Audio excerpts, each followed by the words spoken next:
Dear ladies and gentlemen, welcome back to the analysis of YOLENO TV. I hope you're well from wherever you watch this channel. I would like to start this session by appreciating you so much for making this channel grow. If you wish to support us, just subscribe to our channel and give this video a like. So, ladies and gentlemen, today William Ruto locked out some cabinet secretaries, principal secretaries, and parastatal aides for arriving late to the performance contract signing event at STATEHOUSE. While chiding the cabinet members, Ruto dismissed the claim by some cabinet secretaries that they were held up in traffic jams. That's so funny. So he also warned them that performance contracts are not for cosmetic purposes, noting that he does not expect any excuse from any member of his cabinet. So to be precise, this is what he said. If you cannot keep time with your employer, you have basically dismissed yourself. That's what William Ruto said. He went further to say that people here do not want to read. If I know more than you about what is in your ministry, then you should not be part of this. Why are you a cabinet secretary if you don't understand your job? I mean, I don't know whether you're getting something out of this statement from William Ruto. This is what he said. The moment I know more than you know about your ministry, there's a problem. Explain to me how you will advise me if you have less information than I do. I call many PSS and ask them what is going on here, and they have no clue. How do you run a department if you don't have knowledge? That is the highest level of incompetence. Okay. And then Gachagua said, it is very unfortunate that most of the CSS cannot regulate themselves. There are times where it was impossible to hold cabinet committee meetings because more than 5 CSS were out of the country. Some changed their clothes at the airport from one country to another. That is what Rigathi Gachagua said, responding to this issue of incompetency. So Kenyans have reacted to this whole issue because you understand that Moses Kuria is one of those people who were locked out. Kindiki was locked out. Some PSS were locked out. So Kenyans reacted by sharing a lot of memes. In fact, there is this meme. Just check this meme.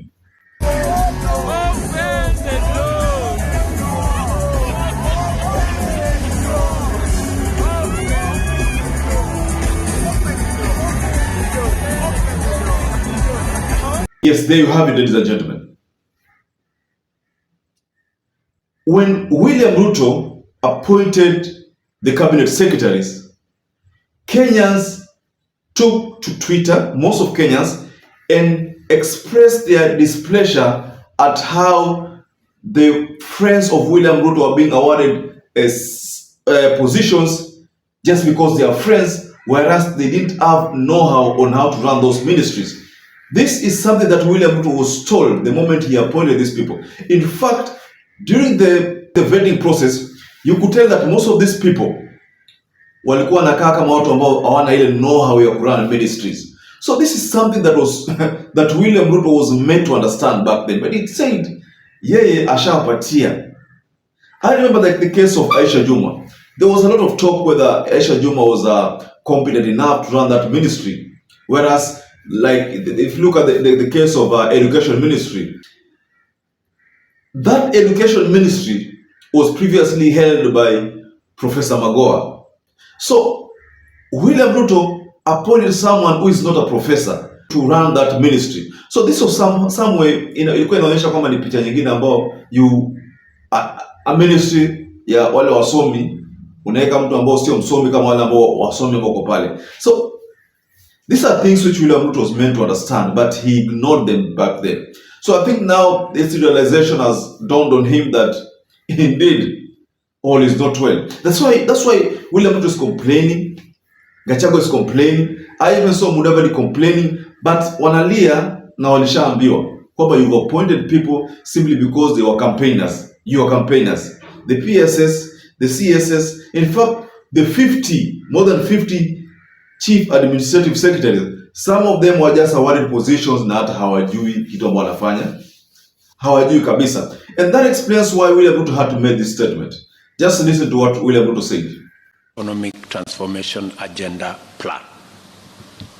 We promised that our government would defend the Constitution and constitutionalism, institutionalize issue-based, performance-oriented politics, and implement better our plan. We shall not run away from any of the commitments therein. We will keep them. This is the context in which we have negotiated, developed, and are today going to witness the signing of the first generation of ministerial performance contract for the financial year 2023-2024. Performance contracting in the government of Kenya is now in its 20th year of continuous implementation, and over that time, the performance contracts have evolved into a robust tool employed by government for measuring the performance of ministries, departments, and agencies in serving the people of Kenya. I don't know whether it is because these performance contracts have been going on for 20 years that many people maybe mistakenly think that it is a ritual. And that is why people resort to the old incompetent excuses that there was traffic, for them not to be in a public, the most important public function. We have a job because we have a contract. If you cannot keep time with your employer, you have basically dismissed yourself. I mean, it's just as simple as that. So, for those who came late, who are members of the executive, I will be expecting a written explanation, and it should not include matters of traffic, on why they do not take these performance contracts seriously. Because yes, there you have it. That was an irritated William Ruto.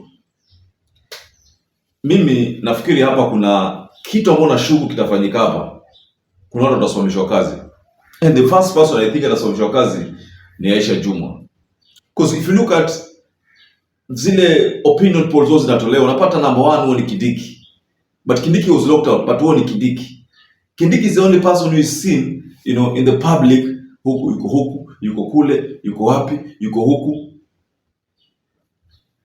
The only problem which I think is facing this cabinet of William Ruto is because these CSs, instead of them focusing on kazi zao, they are busy organizing prayer rallies, they are busy organizing zile zinaitwa homecoming parties, they are busy attacking Raila Amolo Odinga, whereas Raila Amolo Odinga hayuko kwa serikali. Raila ni the people's president, yuko nje ya serikali, the people's president. He knows what he's championing for. Na hao watu, instead of them focusing on the kazi ambao wamepewa, they have been focusing on dealing with Raila Amolo Odinga. So that explains why William Ruto is facing this kind of problem with his own cabinet. And it's hardly 1 year. So that explains why maybe was signing a performance contract. I'm looking at a scenario where by now they'll be reshuffling. 2, some people will just have to be fired to create, or maybe William Ruto is planning to fire some so that other people can, you know, join as CSA, so that, and ni kama ile kubadilishana peana, manake there are so many people campaign for William Ruto, so saizi hawana kazi wanalia. So maybe I don't know whether William Ruto was planning to have like 2 years, want to be that you in your ministry for like 2.5 years, after which unapisha mwenzako anaingia, so 2.5 years, so that at the end of the day, if let's say I have like 24 CSs, then shall have had like almost 50 CSs by the time 5 years inaisha. Also, the same thing can be replicated in the principal secretaries. So maybe I can have like those number of secretaries wanapishana, so that at the end of the year I also have like a number of another 50, so that makes it 100. So like in the 50, in the chief administrative secretaries also, I mean like I appoint the 50. If at all the courts zimamua kwamba I appoint all the 50, and then all those 50 wakimaliza the first 2.5 years, I pick another 50, so that I shall have given another 100. So in a nutshell, I shall have awarded all my friends positions in government. So none of them will complain that mimi hukunipa kazi. Maybe that could be the plan. I don't know. I'm just that's my own public personal opinion, but I could be right and I could be wrong. But what if I'm right? That's what William Ruto is trying to aim at, performance contract, so that ujidisqualify peke yako, because he's saying that it is not possible that mimi napigia I get more information than you. You're the person who's supposed to advise me. So if you're the person who's supposed to advise me, and yet I know more than you do, so then how are you helping me? That is a very strong message. And to be honest, if you look at all these ministries, our perform. Who is performing? The only person we see who could be saying that is performing in Kindiki, maybe Kindiki. You can say Kindiki, kwa sababu Kindiki anapiga demonstrators. Maybe that is just part of his role. You know? What about finance minister Njuguna Ndung'u? Maybe according to William Ruto, Njuguna Ndung'u is performing because he has pushed that finance act. Na court of appeal juzi imeachilia for a lifespan of 3 months. Itumike for 3 months, after the 3 months ndio utaangalia mambo mengine itakuwaje hivi na hivi. So some of those people whom according to William Ruto could be performing ni huyo moja, Kindiki, Njuguna Ndung'u. If you look at Machogu, well, I don't know, but Aisha Juma is always the last in that list. So we don't even talk about that. Moses Kuria lately has been having some troubles, especially with the West, especially how we used to talk. I mean, hizo vitu zimeshika wa US na US hawana raha kabisa na Moses Kuria, na ndio maana yeye lazima atakuwa reshuffled. You can take that to the bank. Moses Kuria lazima atakuwa reshuffled. Hiyo haitakaa. Wewe nipe kama tupende kama let's say a span of 2 months atakuwa reshuffled, because right now William Ruto had to be forced to pick another person to coordinate the trade talks between US and Kenya, whereas the person who's supposed to do that is Moses Kuria. I am foreseeing a scenario where Moses Kuria will just be demoted, be given a lesser ministry ambayo iko involving. In fact, hii ministry ya Aisha Juma inafaa apoe Moses Kuria, course, or ama ya agriculture apoe Moses Kuria. Lakini hii ministry ya trade by now is just hovering around. Yuko Serbia, yuko Dubai, yuko wapi.